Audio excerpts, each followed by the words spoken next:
Avant de s'intéresser à la classification périodique telle que nous la connaissons aujourd'hui, il faut déjà savoir comment on note les éléments chimiques en chimie. C'est assez simple et vous savez déjà un petit peu le faire. On va mettre déjà une lettre majuscule suivie quelquefois d'une minuscule qui correspondra au symbole de l'élément. Par exemple, pour l'hydrogène, ça sera un H majuscule. Le carbone, un C majuscule. En indice en bas à gauche, nous allons mettre un nombre que l'on note Z de manière générale. Ce nombre, c'est ce qu'on appelle le numéro atomique. Et en fait, ce n'est rien d'autre que le nombre de protons. Donc si mon élément a 20 protons, j'écrirai à la place du Z le nombre 20. C'est ce qui caractérise un élément chimique, d'accord? C'est-à-dire que chaque élément chimique a un nombre de protons, donc un numéro atomique différent. Un numéro atomique égale un élément chimique. Et en haut à gauche, nous allons mettre un autre nombre qui est noté A, qui est le nombre de masse, la fameuse masse des atomes, hein, d'accord, qui se rapproche de ce qu'avait découvert Mendeleïev, hein, et avec lequel il avait rangé les éléments.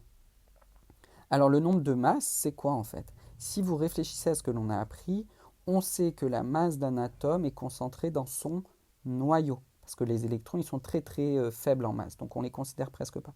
Donc en fait A, ça sera rien d'autre que le nombre de nucléons. Les nucléons étant ce qui constitue le noyau. Et vous le savez, hein, il existe deux types de nucléons. Donc en fait, ça, ce n'est rien d'autre que le nombre de neutrons plus le nombre de protons. Neutrons et protons formant ensemble les nucléons. Voici comment on note un élément chimique. Alors du coup, il faut se rappeler hein, que un élément chimique est caractérisé par son numéro atomique.